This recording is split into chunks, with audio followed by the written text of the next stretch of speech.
중산층이 돈을 버는 가장 중요한 수단, 가장 기본적인 것은 입니다. 금융상품의 선택은 일찍 시작하는 것이 유리합니다. 이자라고 하는 것은 복리로 계산이 되는 거기 때문에 일찍 시작하는 것이 나중에는 얼마나 큰 차이를 가져오는지 한번 계산을 해보시면 알 수 있을 것 같습니다. 중산층이 돈을 버는 수단이 되기에는 너무 위험합니다. 금융상품을 선택할 때는 항상 AI 고령화, 인구 소멸 등 미래 변화 속에서 중산층의 자산 관리는 어떻게 달라져야 할까요?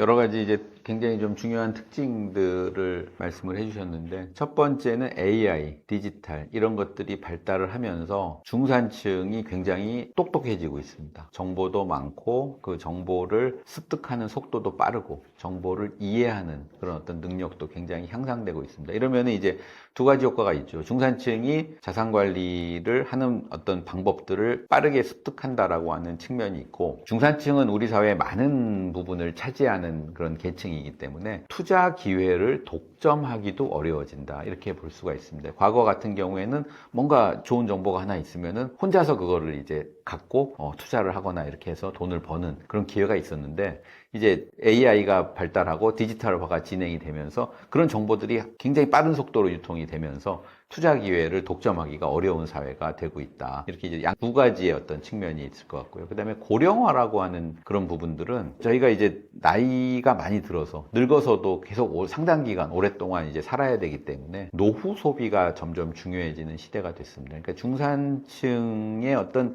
자산 관리의 목적이 돈을 많이 벌어서 자식들에게 나눠주고 뭐 이렇게 해서 또 이렇게 이런 어떤 측면보다는 본인의 어떤 소비, 노후 소비를 본인이 감당하기가 점점 어려워지는 시대가 됐기 때문에 자기의 어떤 고령화로 인해서 수명이 늘어나는 것까지를 감안을 해서 소득과 소비의 어떤 균형을 이루는 것이 굉장히 중요해졌다, 이렇게 볼 수가 있을 것 같습니다. 그 다음에 마지막에 말씀해 주신 어떤 인구 소멸이라고 하는 부분은 우리나라가 어떤 성장하는 사회냐 수축하는 사회냐, 이것을 아주 근본적으로 결정짓는 요인이 인구 요인입니다. 그렇기 때문에 인구가 늘어나는 사회, 지금까지 우리는 인구가 늘어나는 시대를 살았지 않습니까? 80년대, 90년대 이런 때는, 그럴 때는 성장하는 경제였기 때문에 많은 기회가 있었습니다. 하지만 인구가 줄어드는 시기에는 축소지향형 사회라고 볼 수가 있습니다. 이럴 때는 부동산이나 주식 이런 것들이 성장기에 적합한 투자 방식은 이제 앞으로는 더 이상 통용되기가 어렵다. 그렇기 때문에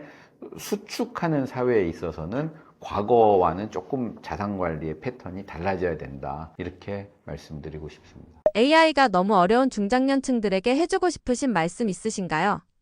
AI가 이제 어렵죠. AI를 어렵게 생각하면 한없이 어렵고 쉽게 생각하면 한없이 쉬운 겁니다. 그러니까 AI가 발달한다고 하는 것은 AI가 사람에게 정보를 주는 방식도 굉장히 사람한테 친화적으로 된다는 겁니다. 지금은 예를 들어서 AI, 챗 GPT라든가 뭐 어떤 다양한 어떤 AI 기법들을 활용하는 게 어렵다고 생각하시는데, 그것은 점점 시간이 갈수록 인간 친화적으로 바뀌게 돼 있습니다. 그러니까 지금 예를 들어서 뭐 그거를 갖다 뭐 어떤 코딩을 짜야 되고 뭔가 인터넷에 들어가서 뭔가 방법을 찾아야 되고 이런 것들이 안 해도 되는 시대가 이제 점점 오기 때문에, 아울러서 그 다음에 AI라고 하는 것으로 통용되는 정보들은 그것을 갖다가 처음에 채굴하는 정보도 있지만 유통되는 정보들이 굉장히 많거든요. 그런 부분에서 보면은 뭐 디지털 디바이드다 이래가지고 고령층과 젊은층 사이에 디지털 능력에 따라서 뭔가 큰 일이 벌어질 것 같은 그런 어떤 두려움도 있지만은, 결과적으로 이 AI라는 거는 인간 친화적으로 발전할 수밖에 없기 때문에 조금만 관심을 갖고 그쪽에 대해서 좀 시간을 투자한다 그러면은 상당히 많은 정보를 얻을 수 있습니다. 그런 면에서 저는 디지털 디바이드라고 하는 부분은 점점 축소될 거다, 이렇게 생각을 합니다. 포퓰리즘과 경기부양 정책이 부의 흐름을 왜곡할 때 중산층은 어떻게 대응해야 할까요? 포퓰리즘이라고 하는 것은 대중을 추수한다. 그러니까 대중의 어떤 뜻을 따라가지고 정치를 한다. 이럴 때 어떤 원리, 원칙 이런 것보다는 그냥 많은 표를 얻기 위해서 각종 정책을 남발하고, 그리고 선거에서 이긴 다음에는 그 다음에 그 정책에 대해서는 또 다시 또 도외시하고 또 많은 사람들이 좋아할 만한 정책들만 골라서 하면서 정치적으로 어떤 이득을 취하는 이런 것들을 이제 포퓰리즘이라고 하는데 그 포퓰리즘에 가장 타격을 입는 것이 중산층이라고 생각을 합니다. 그러니까 중산층은 정부가 어떤 막 저희 이번에도 뭐 재난지원금 뭐 그 민생 소비 쿠폰 이런 것들이 전 국민을 상대로 이제 발행이 됐지 않습니까? 그래서 이제 많은 분들이 그런 부분들을 뭐 적극적으로 쓰고 소비도 좀 부양되는 효과도 있고 그런 효과들이 있는 것은 사실입니다. 근데 이제 조금 시간이 지나면 그것은 이제 비용으로 돌아오게 됩니다. 그러니까 비용으로 돌아오게 됐을 때 그 비용을 누가 가장 많이 부담하느냐 하면은 중산층이 가장 많이 부담을 하게 되는 그 구조입니다. 그러니까는 예를 들어서 중산층 이하인 분들은 계속 이제 정부의 지원을 받을 가능성이 있고 상류층 같은 경우에는 뭐 소비 쿠폰을 준다 그래서 특별히 소비를 늘리거나 이러지 않는 분들이거든요. 근데 이제 예를 들어 중산층은 정부의 어떤 지원금이 나오면 바로 소비를 늘리는데 그 다음에 이제 이런 것들이 물가 부담으로 해서 돌아오게 되면 물가 부담으로 인해 가지고 중산층은 부담이 늘어나는 반면에 또 소비도 줄여야 되는 두 가지로부터 어떤 고통을 받아야 되는 상황이 중산층이 처한 상황이라고 생각을 합니다. 이런 측면에서 보면 그 포퓰리즘이라고 하는 것은 중산층에게는 상당히 좀 해를 끼치는 그런 어떤 정책이다. 그렇기 때문에 포퓰리즘을 막기 위한 노력도 중산층이 가장 적극적으로 해야 되지 않을까. 근데 또 아이러니컬한 건 역설적인 것은 중산층이 가장 그 많은 유권자를 차지하고 있기 때문에 중산층의 정치적인 영향력, 그러니까 1인 1표를 행사하는 어떤 민주주의 정치 체제 하에서는 중산층의 어떤 정치적인 영향력도 가장 큽니다. 그렇기 때문에 중산층이 포퓰리즘을 감시할 능력도 있고 그리고 감시할 책임도 있고 그리고 포퓰리즘의 감시를 통해서 얻을 수 있는 이익도 가장 큰 계층이 중산층이다. 이런 측면에서는 어떤 중산층의 어떤 정치와 정책에 대한 관심 이런 것들이 좀 더 높아질수록 우리 사회의 어떤 중산층을 위한 정책 그리고 중산층을 위한 정책이 또 경제 성장을 가져오는 이런 선순환 구조를 만들 수 있을 거다 이렇게 생각을 합니다. 금융정보의 비대칭 문제 속에서 중산층은 어떤 노력이 필요할까요? 그러니까 이제 투자를 가장 생각을 하면 중산층의 투자에서 가장 중요한 것은 정보입니다. 그러니까는 그 어떤 본인만 알고 있는 어떤 투자 정보가 있으면 뭔가 큰 돈을 벌 수 있고 그리고 만약에 그게 사실이라면 큰 돈을 사실 벌 수 있죠. 지역의 어떤 개발 정보라든가 어떤 기업의 어떤 신기술 개발 정보라든가 이런 것들을 본인만 알고 있다. 이렇게 되면은 이제 주식을 사거나 부동산을 사서 돈을 많이 벌 수 있는 기회가 있는 것은 그건 맞는 말씀입니다. 맞는 얘기입니다. 근데 이제 그런 어떤 중산층의 심리, 정보에 대한 심리를 노리고 어떤 리딩방이라든가 그다음에 각종 투자 정보를 제공하면서 중산층을 현혹시키고 결과적으로 중산층에게 이제 피해를 입히게 되는 그런 어떤 그 가짜 정보, 허위 정보 이런 것들도 이제 상당히 기승을 부리는 것이 요즘 세태라고 생각을 하는데 제가 이제 중산층 분들을 만나서 얘기를 해보고 제가 이제 과거의 어떤 취재 경험이라든가 이런 것들을 한번 생각을 해보면 가짜 뉴스가 아니더라도 가짜 뉴스가 아닌 진짜 정보라고 하더라도 그 정보를 알게 됐을 때 돈을 벌기가 쉽지가 않습니다. 그건 왜 그러냐 하면 정보의 어떤 유통 속도, 좋은 정보를 먼저 아는 것이 중요합니다. 그러니까는 예를 들어서 좋은 정보라고 하는 것이 제일 처음에 알았을 땐 돈을 벌지만 좋은 정보가 가격에 반영된 다음에 알았을 때는 정보를 습득함과 동시에 가격이 떨어집니다. 부동산도 그렇고 주식도 그렇고. 그렇기 때문에 자기가 뭔가 누군가가 자기한테 이거 되게 좋은 정보다. 이건 주식 투자에 좋은 정보다라는 정보를 줬을 때 그게 진짜냐 가짜냐를 판별하는 것이 한번 생각을 해보는 거. 가짜 뉴스가 아닐까, 가짜 정보가 아닐까를 생각하는 것이 가장 중요하고요. 두 번째는 그 정보가 나한테 몇 번째 왔을까? 어떤 사람들을 거쳐서 나한테 왔을까? 그러니까 정보의 유통 과정에서 내가 어느 순위에 있을까? 이걸 동시에 판단을 해야지 결과적으로 이제 돈을 벌 수 있다. 이렇게 이제 생각을 하는데 현실적으로 중산층은 좋은 정보를 취득할 가능성은 뭐 점점 갈수록 높아지고 있지만 정보의 유통 과정에서는 앞순위보다는 약간 중간 이후의 순위에 있을 가능성이 높습니다. 그렇기 때문에 뭔가 이렇게 기가 막힌 정보다 이런 것들을 알았을 때 바로 거기에 이제 현혹되지 말고 정말 객관적으로 자기가 정보의 유통 속도에서 어느 위치에 있을까를 동시에 따져보는 것이 중요하다. 이런 말씀 드리고 싶습니다. 중산층 경제학은 채권, 금리 투자 신호의 이해를 강조하는데요. 중산층은 어떤 기준으로 금융상품을 선택해야 할까요? 중산층 같은 경우는 이제 앞에서도 말씀을 드렸습니다만은 중산층의 어떤 고령화가 진행이 되면서 중산층의 가장 자산관리, 재테크, 금융상품 선택의 가장 중요한 기준은 본인의 어떤 라이프 스타일에 대한 분석입니다. 자기가 언제까지 돈을 벌고 언제부터 어떤 소비를 할 것이냐 이런 것에 대한 계획이 먼저 있어야 될 것 같고요. 그리고 버는 것만 생각하지 말고 자기가 어떤 소비를 추구하느냐, 자기가 어느 정도의 소비를 해야지 자기가 만족할 것이냐 이거를 먼저 생각하고 거기에 맞춰서 얼마를 벌어야 되느냐 이렇게 이제 생각을 하는 것이 바람직한 순서다 이렇게 생각을 합니다. 그렇기 때문에 필요한 소비 시기와 그 다음에 자기 어떤 소득 시기를 매칭시켜주는 그런 금융상품을 선택하는 것이 가장 중요하다라는 거고, 굉장히 이건 뭐 상식적인 얘기긴 합니다만은 중산층일수록 재테크나 금융상품의 선택은 일찍 시작하는 것이 유리합니다. 모든 이자라고 하는 것은 복리로 계산이 되는 거기 때문에 뭐 조금만 계산을 해보시면 좀 10년 일찍 시작하는 거, 5년 일찍 시작하는 것이 나중에는 얼마나 큰 차이를 가져오는지 한번 계산을 해보시면 알 수 있을 것 같습니다. 금융상품을 선택할 때는 항상 먼저 시작하라 이런 말씀 드리고 싶습니다. 부동산, 주식, 채권, 비트코인 등 다양한 자산 중 중산층이 포트폴리오를 구성할 때 유의할 점은 무엇인가요?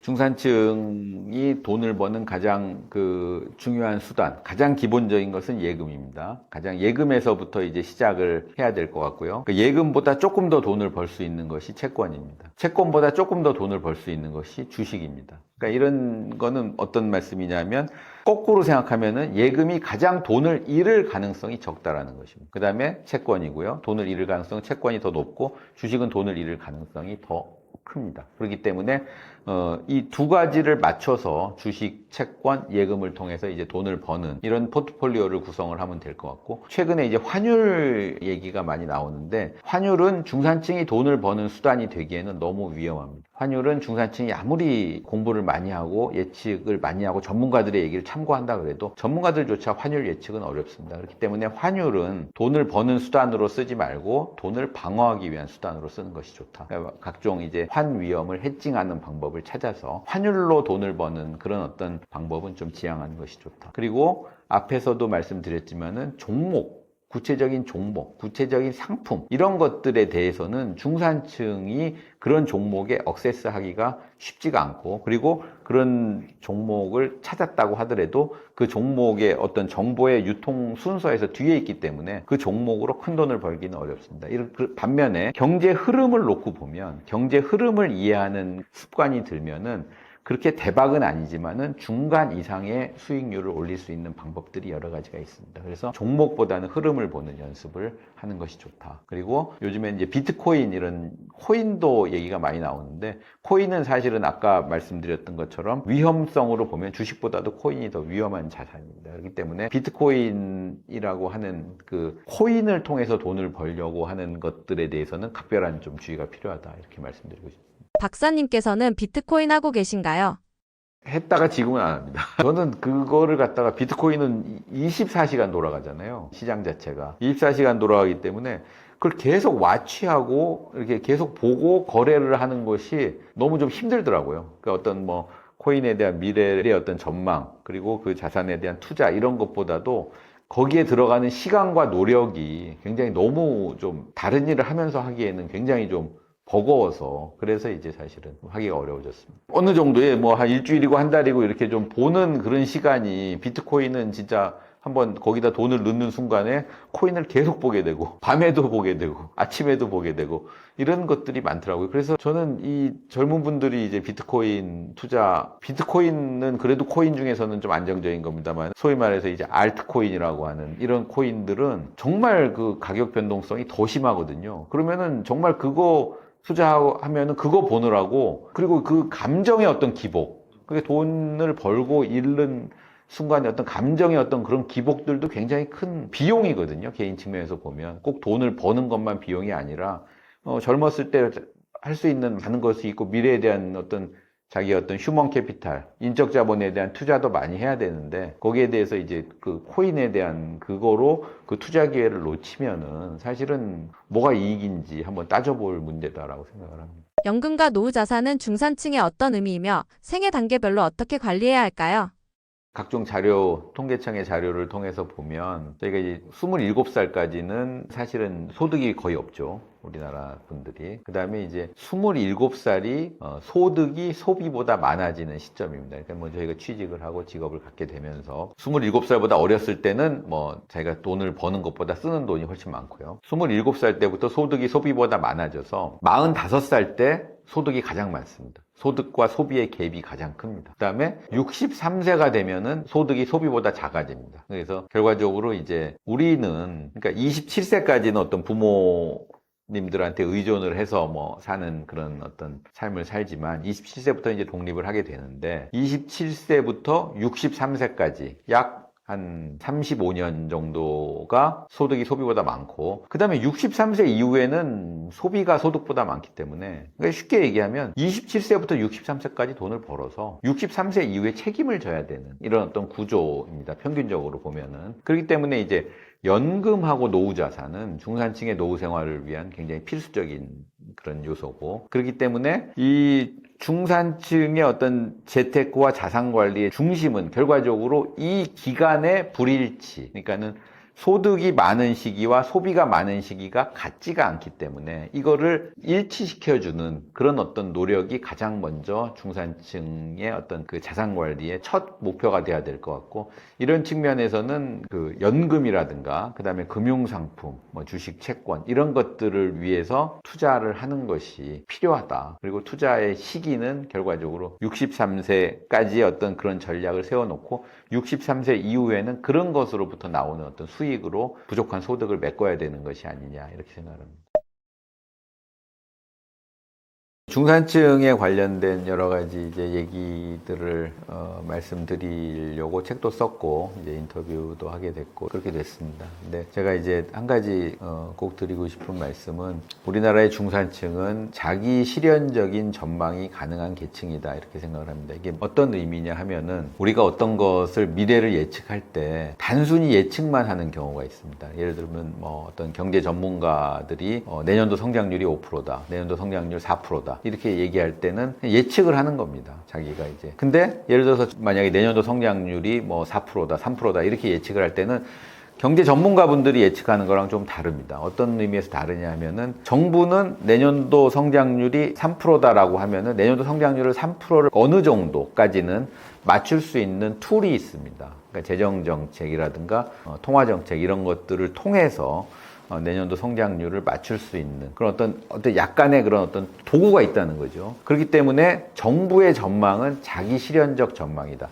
그 전망을 실현하기 위해서 뭔가 자기가 할 수 있는 그런 어떤 힘과 능력이 있다라고 하는 측면에서 자기 실현적 전망이다. 이렇게 얘기를 하거든요. 경제를 전망할 때. 그러면은 우리나라에서 자기 실현적 전망이 가능한 계층이 어디냐? 중산층이다라고 생각을 합니다. 무슨 말씀이냐면 중산층이 미래를 좋게 보면 내년도 경제가 좋아질 거다라고 예상을 하면 중산층은 뭘 하겠습니까? 소비를 늘리거든요. 내년도 돈을 많이 쓰고 지출을 늘리게 됩니다. 지출을 늘리고 열심히 또 일을 하게 됩니다. 열심히 일을 하면 그 일을 하는 것이 동력이 돼가지고 내년도 성장을 좋게 만듭니다. 그렇게 되면 내년 성장이 좋아지면 다시 또 중산층한테 혜택이 돌아옵니다. 그렇게 되면 다시 또 중산층이 열심히 살게 되고 또 어떤 경제활동을 열심히 하게 되는 거죠. 그런 의미에서 중산층은 자기가 보는 미래만큼 자기가 이룰 수 있는 힘과 능력이 있다. 미래를 좋게 보면 중산층은 열심히 일을 하고 미래는 실제로 좋아진다. 그런 의미에서 자기 실현적 전망이 가능한 계층이다라고 생각을 합니다. 그래서 중산층은 스스로 전망을 한 것을 실현할 수 있는 능력이 있다. 그렇기 때문에